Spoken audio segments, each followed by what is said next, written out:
Dios le bendiga mucho a todos. Vamos a leer la palabra del Señor para ser edificados con ella en el libro de San Juan, capítulo 1. San Juan, capítulo 1.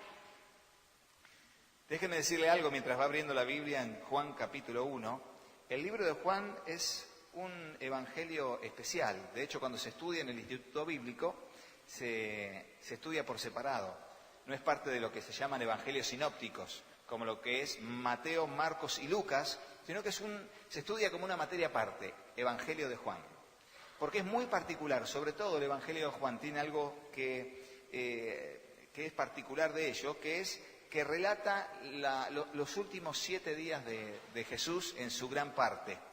Salvo algunos milagros, solamente tiene 3 milagros, no relata casi milagros del Señor, y tiene un propósito especial, muestra al Señor Jesús como el Hijo de Dios. El Evangelio de Juan es muy particular. De hecho, cuando las grandes editoriales, al tener que elegir un evangelio para hacerlo masivo, eligieron el Evangelio de Juan. Está la Biblia, está el Nuevo Testamento y está el Evangelio de Juan para obsequiar o para tener. Es un evangelio muy particular. Ahora, fíjese que al principio de lo que es el capítulo 1, relata y comienza hablando de Jesús como el Verbo. Y esta palabra verbo tiene una significación especial. Allí dice, el verbo, en las versiones modernas dice, Él era la palabra, porque la palabra verbo significa palabra. La palabra, el decir. Esa palabra, ¿se acuerdan que cuando dijimos, dijo Dios y fue hecho? Dijo Dios sea la luz, ¿y qué fue? La luz. Esa palabra de poder era Jesucristo. En el principio, Él era la palabra. Con más luz acerca de esto, el apóstol Pablo dice que Él es el Señor de todo, y todo fue hecho por Él, y para Él, y sin Él nada puede subsistir, porque ¿quién es Él? Él es el Verbo, Él es la palabra de Dios, Él es lo que le dio forma a este mundo. Y qué tremenda revelación, ¿no? Tremenda revelación. Ahora, el apóstol Juan fue uno de los más jóvenes del grupo. El grupo de los 12 apóstoles, el apóstol Juan era el más jovencito del grupo.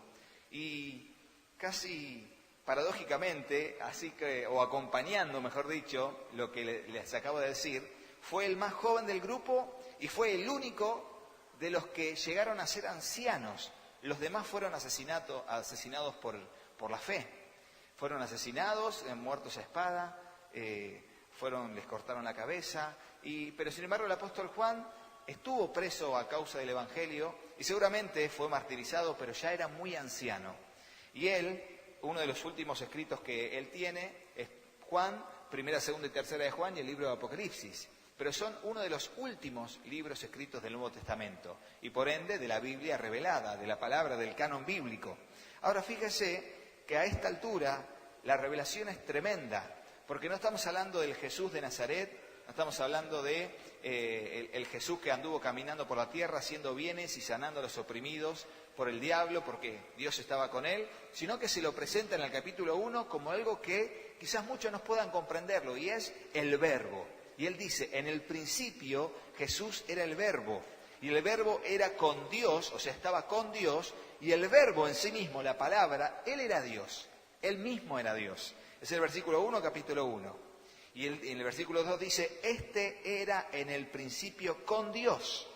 Y luego agrega lo que va a decir el apóstol Pablo también, todas las cosas por Él fueron hechas, y sin Él nada de lo que ha sido hecho fue hecho.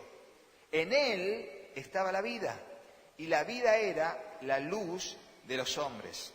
La luz en las tinieblas resplandece, y las tinieblas no prevalecieron contra ella. Y acá menciona a un personaje que fue enviado por el Señor para preparar el camino. Esta es la primera vez que el apóstol Juan menciona a este hombre llamado Juan el Bautista. Y dice, en el versículo 6, hubo un hombre enviado de Dios, el cual se llamaba Juan. Este vino por testimonio para que diese testimonio de la luz, a fin de que todos creyesen por él. Fíjense cómo menciona las palabras todos. El propósito de Dios era que a través de Juan todo el pueblo de Israel y a todos los que llegara su mensaje, todos creyesen en él. Él no era la luz, sino para que diese testimonio de la luz. De hecho, aquí se le menciona al Señor como la luz. Y es el único libro de la Biblia donde se lo menciona a Jesús diciendo él mismo: yo soy la luz del mundo, el que me sigue no andará en tinieblas. Esta revelación es solamente parte del libro de Juan. Ahora fíjese qué más dice. Aquella luz verdadera que alumbra a todo hombre, versículo 9, venía a este mundo. En el mundo estaba y el mundo por él fue hecho, pero el mundo no le conoció. La creación no reconoció a su creador. Yo me imagino que si viene alguien y camina sobre las aguas, alguna autoridad debe tener sobre la creación. Si viene alguien y levantando las manos reprende a los vientos o con la simple palabra genera una gran bonanza y las olas y el viento le obedecen, definitivamente este hombre debe tener alguna autoridad sobre la creación. No era un ser cualquiera, sin embargo, los que estaban allí no le conocieron. ¿Y por qué estoy leyendo esto? Porque vamos a seguir leyendo el resto del capítulo y va a ver que algunas personas sí le conocieron. Y los que le conocieron, no le conocieron simplemente por aptitudes humanas, sino porque tuvieron fe, porque vieron lo que otros no veían. Y de eso se trata la vida cristiana, de ver lo que otros no ven continuamente para que Dios pueda usarnos. Fíjese qué más dice el versículo 11. A lo suyo vino y los suyos no le recibieron. ¿Qué quiere decir? Que vino a lo que le pertenecía. Él vino a lo que era suyo y siempre fue suyo. El creador tiene la patente de la creación. Cuando uno crea algo, vieron que hace una patente diciendo yo soy el creador y nadie puede usurpar mi derecho de autor, yo soy el creador. Y dice que vinieron y las mismas personas que fueron creadas por él no le reconocieron como el autor. No le reconocieron, no le recibieron. Pero ¿qué dice el versículo 12? Y para los que son así de hablarle a la gente de Jesús, marquen el versículo 12. Con alguna lapicera o algo, el versículo 12 dice: mas a todos los que le recibieron, a los que creen en su nombre, les dio potestad de ser hechos hijos de Dios.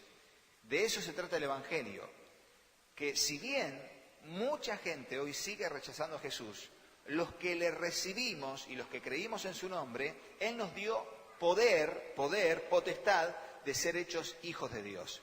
Esto no es cualquier cosa, no es solo una frase religiosa o de la índole evangélica, es realmente nuestra identidad en Cristo. Nosotros somos lo que la Biblia dice que somos. Y en este caso dice que los que le recibimos, los que creemos en su nombre, los que hemos nacido de nuevo, le agregaría yo, los que pasamos de las tinieblas a la luz admirable, del reino de Satanás al reino de Dios, somos hechos hijos de Dios. Ahí nuestra identidad pasa de perdedores a más que vencedores. Ahí nuestra identidad pasa de esclavos del pecado y de la concupiscencia de la carne a ser esclavos de la justicia. Y nuestros cuerpos, que antes servían al pecado, ahora sirven para la justicia. ¿Qué significa esto? Sin que caigamos en la Liga de la Justicia, ¿viste? Una onda así, porque la palabra justicia se relaciona mucho con eso. Tiene que ver con hacer lo bueno, lo que es correcto. Tiene que ver con lo que es lo que agrada a Dios, con pensar todo lo puro, todo lo honesto. Si hay virtud alguna, si hay algo de buen nombre, en esto pensad, dice el apóstol en Filipenses 4:8. De eso se trata el Evangelio. Poder vivir la vida que Dios quiere que vivamos, pero sin que sea una carga. Realmente sin que sea una carga.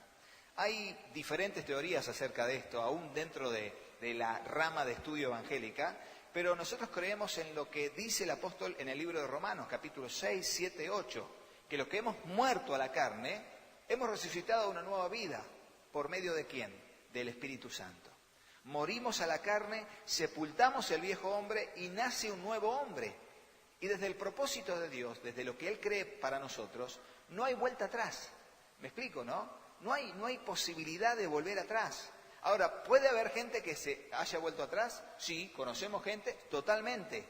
Dios no quería eso, jamás. Él nos iba a dar el poder para seguir adelante. Él nos da el poder para tomar decisiones correctas, sabiduría para discernir y entonces poder medir consecuencias y decir, esto no me conviene, esto sí, esto es la voluntad de Dios y esto no. Entonces, desde ese punto de vista, enfocados en eso, realmente el cristiano no practica más el pecado. El que se convierte nunca más vuelve atrás. Prefiero creer eso a creer que me puedo deslizar y volver, y deslizar y volver, porque jugamos con fuego. Por eso el autor de Hebreos, no vamos a decir el apóstol porque es anónimo, no se sabe, pero el autor de Hebreos dice y menciona palabras, ¿no? Deslizándose algunos, apartándose, pisoteando la sangre de Cristo, ¿cómo escaparemos nosotros? Habla de la opción que tenemos de poder rechazar la fe. Y es un gran peligro que no tenemos por qué correr. Por eso tenemos que tener una fe y un pensamiento radical. Significa que no da opción a negociación, que cree en los absolutos de Dios y no negocia nada con nada, ni con nuestra propia carne, mente o corazón engañoso, ni con lo que anda dando vueltas por allí, argumentos sociales, o lo que vamos a hacer el sábado acerca del aborto, o sea, defendiendo el derecho a la vida. Todo eso tiene que ver con valores que aprendimos de la palabra de Dios. ¿Y qué tenemos que hacer? Pararnos firmes. No importa quién venga, cuántos vengan o con qué argumento vengan, no podemos irnos de lo que la palabra de Dios nos enseña. Así abrazó la fe el apóstol Juan, así abrazó la fe Juan el Bautista también, los cuales, dice aquí el versículo 13, los hijos de Dios no son engendrados de sangre, ni de voluntad de carne, ni de voluntad de varón, sino de Dios. Fíjese cómo el apóstol Juan, en el capítulo 1, va a mencionar muchas cosas que va a hablar después Jesús. Dice aquí que no son engendrados por hombre, sino que son engendrados hijos de Dios, engendrados por Dios. En el capítulo 4 Jesús va a tener una charla con Nicodemo, ¿y qué le va a decir? Te es necesario nacer de nuevo para entrar al reino de los cielos. Y Nicodemo va a pensar, ¿cómo puedo yo nacer de nuevo? ¿Cómo puedo ser engendrado de vuelta por un hombre? Pero en el capítulo 1 bien lo aclaró y lo dijo antes, no somos engendrados por hombre ni por voluntad de varón, sino de Dios. Hemos nacido de nuevo a través de la fe en Jesucristo. Es un acto muy poco comprensible, pero creíble. ¿Puede decir amén? No puedo llegar a entenderlo, aún no sé cómo explicarlo con palabras, pero sí es creíble. Y por medio de esa fe que lo creyó, es que se generó una nueva criatura en mí. Soy una nueva criatura, las cosas viejas pasaron. He aquí todo es hecho nuevo. Y piense en esto un segundito antes de seguir avanzando. Piense en cómo una persona que fue muy corrupta, que practicó pecados que serían condenables humanamente, hasta con pena de muerte, personas que hasta estuvieron del bando de Satanás, estuvieron totalmente involucradas en el ocultismo, personas que hasta practicaron casos de violación, asesinato, o personas sumidas en lo que es el alcoholismo, la drogadicción. ¿Cómo puede ser que una persona así cambie? Pero cambia al punto de que sea una nueva criatura. ¿Nunca te pusiste a pensar en vos mismo cómo yo pude haber cambiado? ¿Es una cuestión humana? ¿Es una cuestión que yo creo que puedo llegar a ser mejor y me propongo y hago dominio propio y control mental y digo yo puedo, todo lo que yo pueda lo voy a lograr, todo lo que me proponga lo voy a alcanzar? ¿Puede ser posible? No, tiene que haber un nuevo nacimiento. Si no, la persona por su propia cuenta no puede llegar a cambiar. De hecho, hasta hay personas que fueron adictas al cigarrillo que sin tener ningún tipo de fe han dejado de fumar. ¿Conocemos gente así? Sí.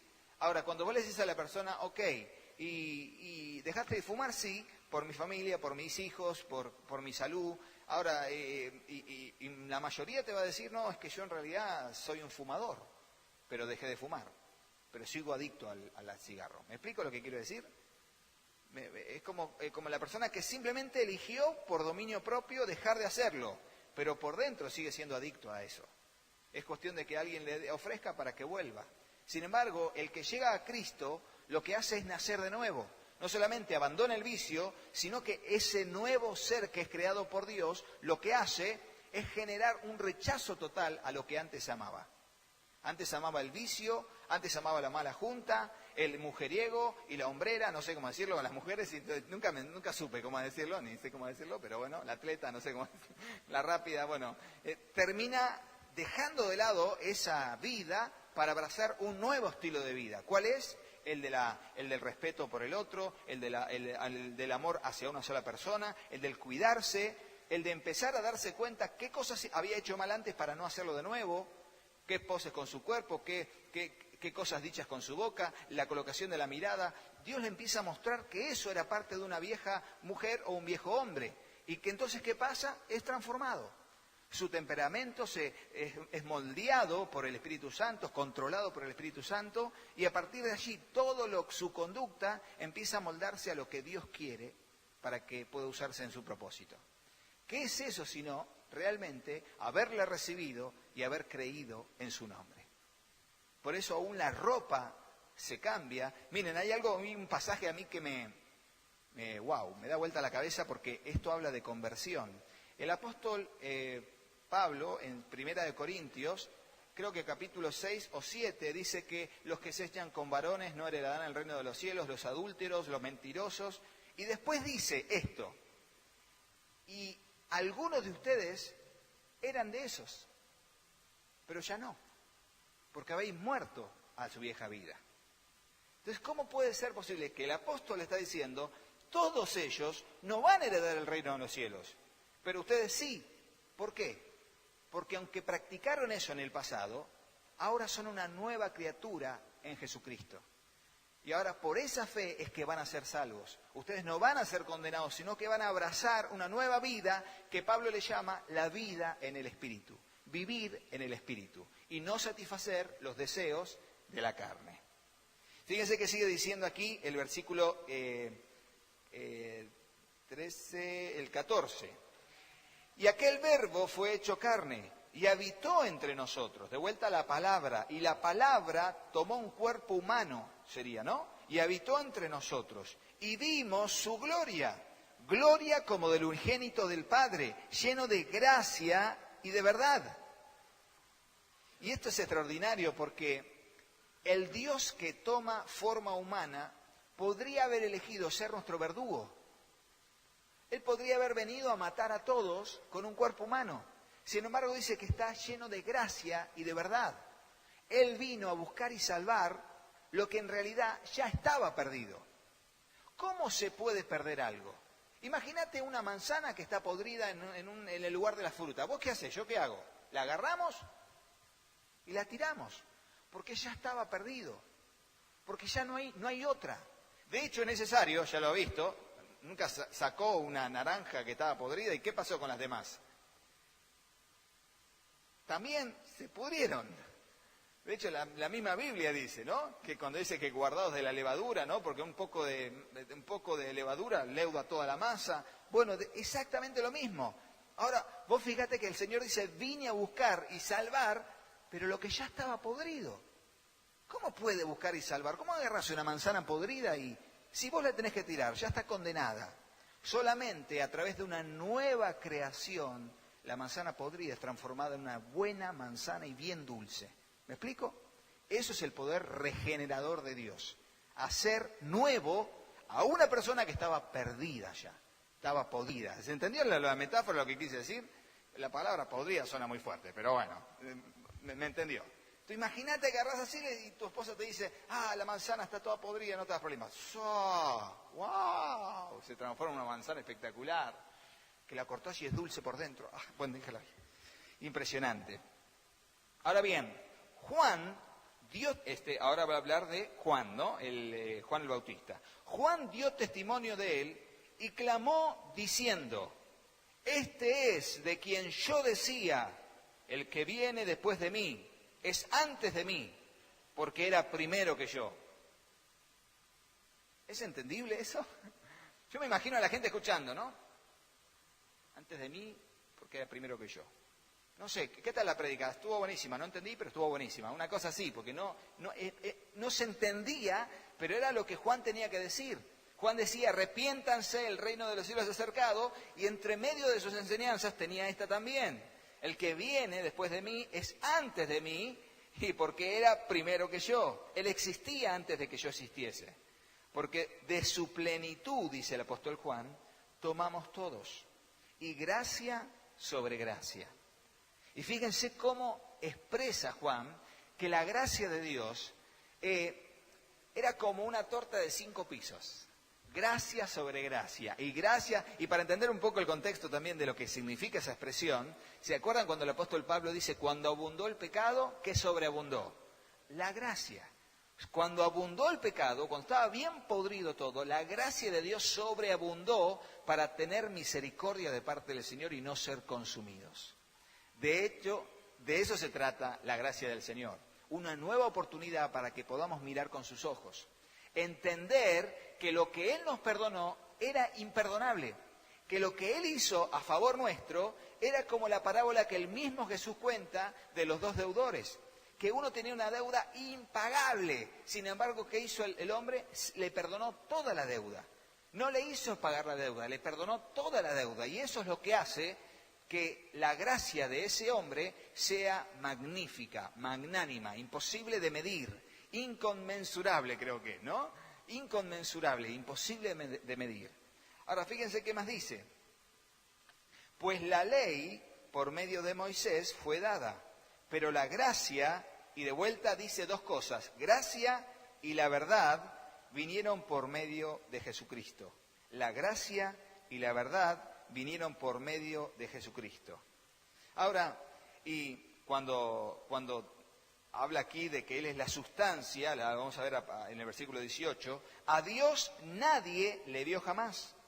De hecho, en el Antiguo Testamento, toda manifestación de Dios era una teofanía, era una aparición del Señor o como un ángel o como un ser que solamente podía mostrarle las espaldas a Moisés, porque si veía cara a cara a Dios, seguramente moriría al instante. Sin embargo, cuando Moisés le dice, déjame ver tu gloria, y él le dice, no verás mi gloria, voy a pasar mi bien delante de ti, pero solamente vas a ver mis espaldas.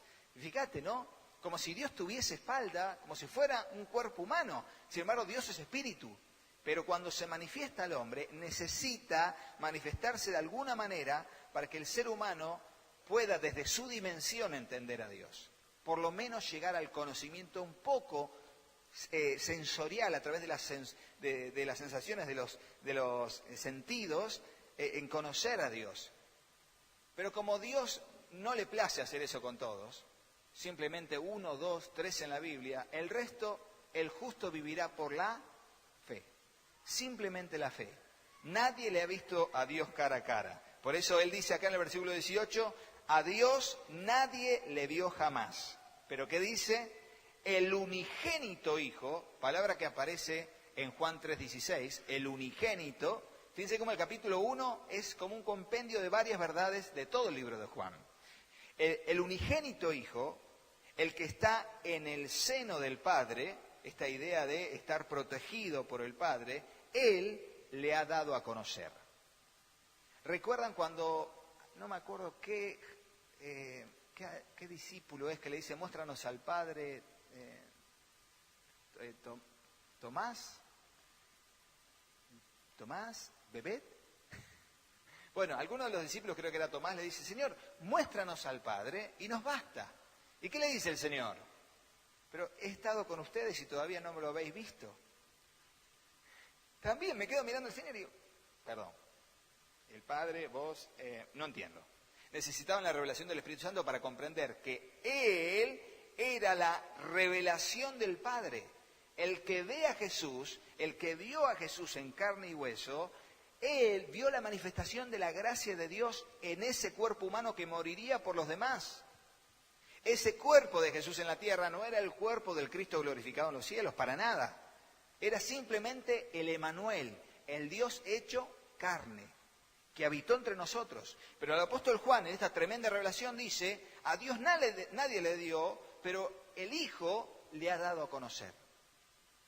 Entonces, cuando nos dicen a nosotros, ¿cómo? Nunca los chicos se preguntan mucho, los adolescentes, ¿cómo es esto de la verdadera religión? ¿Será la verdadera religión en la que estamos? Yo me hice esa pregunta un montón de veces en mi adolescencia, hasta que fui lleno del Espíritu Santo. Cuando me bautizó el Espíritu Santo, nunca más tuve dudas. Pero ni una sola vez me pregunté si estoy en la religión correcta, si Dios realmente existirá. Pero hasta antes, aún viniendo a la iglesia, tenía muchas dudas en mi corazón. Muchas dudas. Era una guerra interna Por fuera podía decir, no, creo en Dios, pero por dentro decía, ¿será la verdadera religión? ¿Será que el Dios en el que creo es el Dios? ¿No será que el Dios de los mahometanos es el verdadero Dios? ¿El Dios de los hinduistas? ¿El Dios de XX hasta los espiritistas? ¿Será que estoy en la verdadera religión? La respuesta a eso vino desde dentro, no desde fuera. Y a eso se le llama ser llenos del Espíritu Santo. No solo lleno del Espíritu Santo como una experiencia, sino en una constante vida de discipulado, leyendo la palabra, y a través de la palabra Él te revela quién es Él y quién sos vos para Él.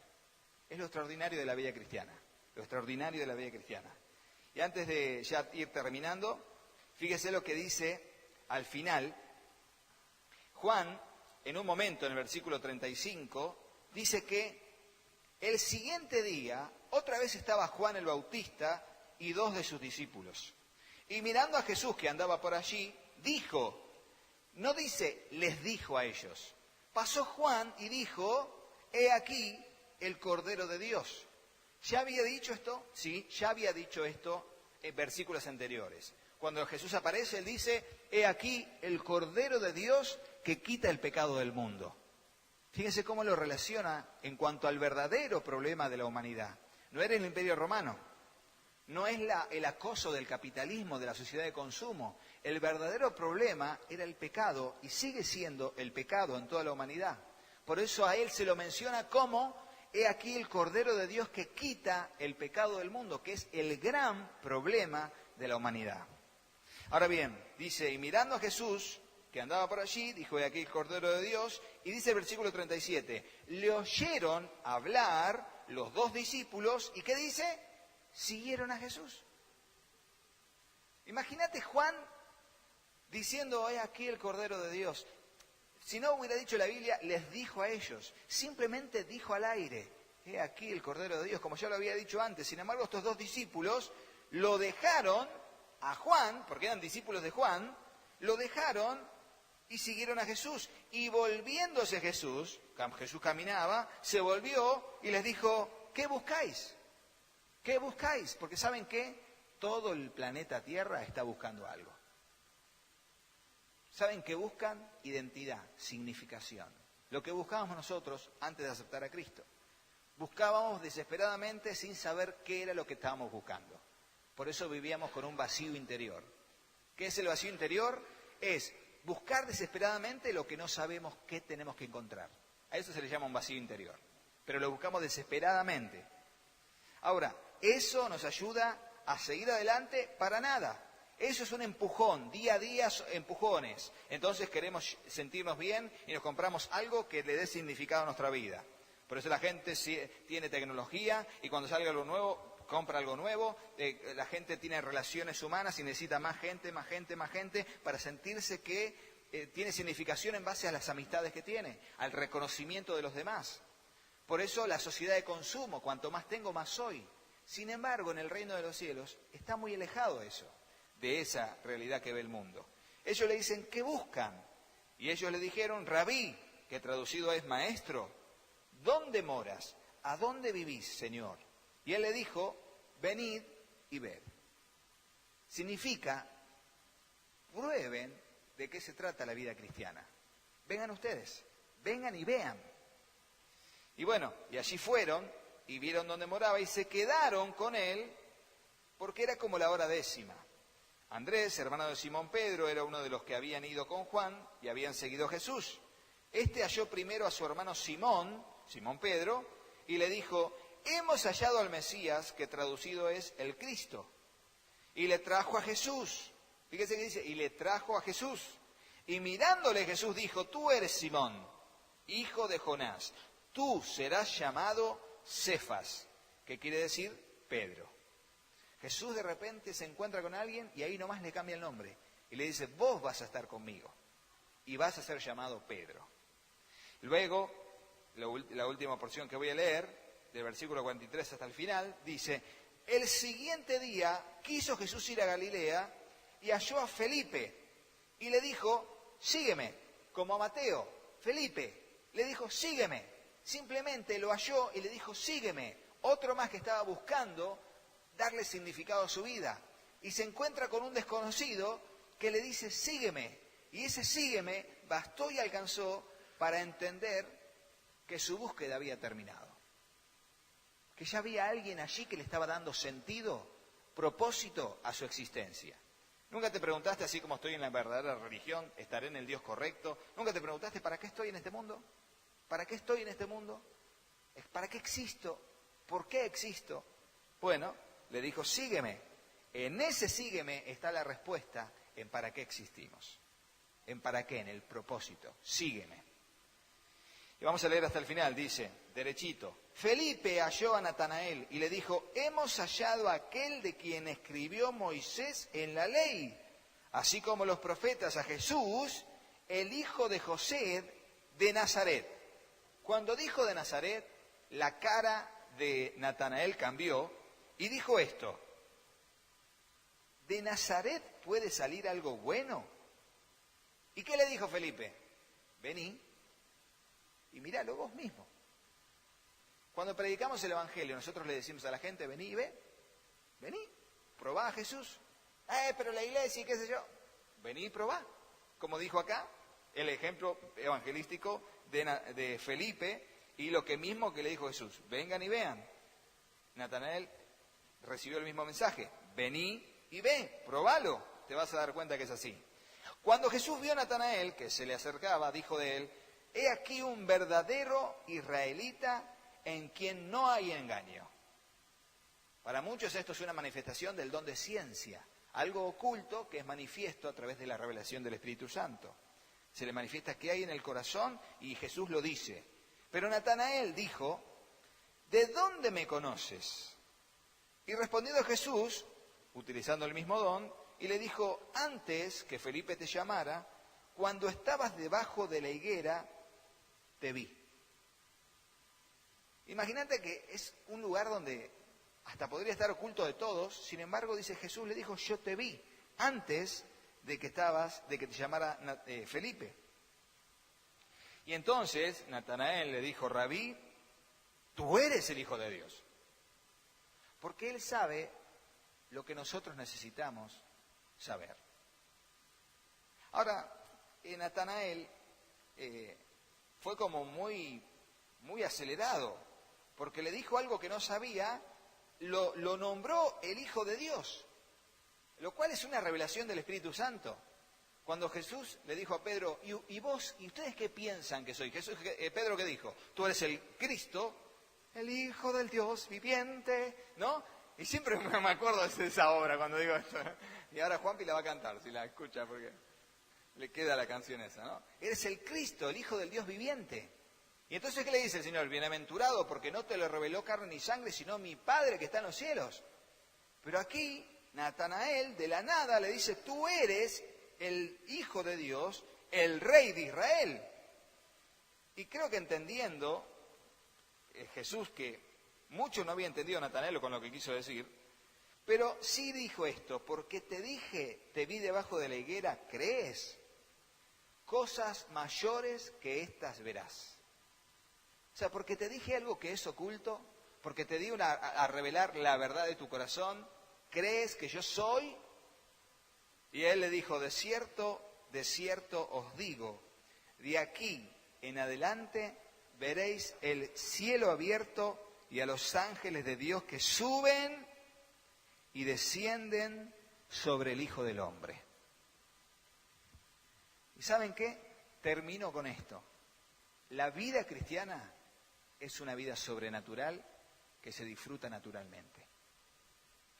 ¿Se entendió eso que quise decir? La vida cristiana es una vida sobrenatural que se disfruta naturalmente. Los demás no van a entender la paz que tenés cuando estás pasando por un problema. Pero es una contención sobrenatural en medio de una vida natural de conflicto. De eso se trata lo que quiso decir el Señor. De ahora verás el cielo abierto y los ángeles que suben y descienden. Suben y descienden. Y si bien podríamos decir muchas cosas a nivel teológico de este pasaje, el Señor mismo fue atendido por ángeles. ¿Se acuerdan? En el desierto, después de la tentación, dice que vinieron ángeles y le servían. En el medio de Getsemaní, después de la oración tremenda donde salía sudor con gotas de sangre, dice que apareció un ángel y le fortaleció. De hecho, y andás a ver todas las cosas que pasaron en relación con los ángeles y Jesús, que por alguna razón que Dios sabe, no está en la Biblia. Y si Él dijo que no estaba en la Biblia, lo dejamos ahí. No está en la Biblia y no hablamos ni hacemos teorías ni culto a los ángeles. Simplemente decimos lo que acaba de decir la palabra. Ahora, esto se aplica a nosotros también, exactamente de la misma manera. Por eso no aparecen muchos ángeles en el Nuevo Testamento, poquitos. Asimismo en nuestra vida están, sí, pero no se hacen ver, pero están haciendo y cumpliendo una función. Porque la vida cristiana es una vida sobrenatural que se disfruta naturalmente.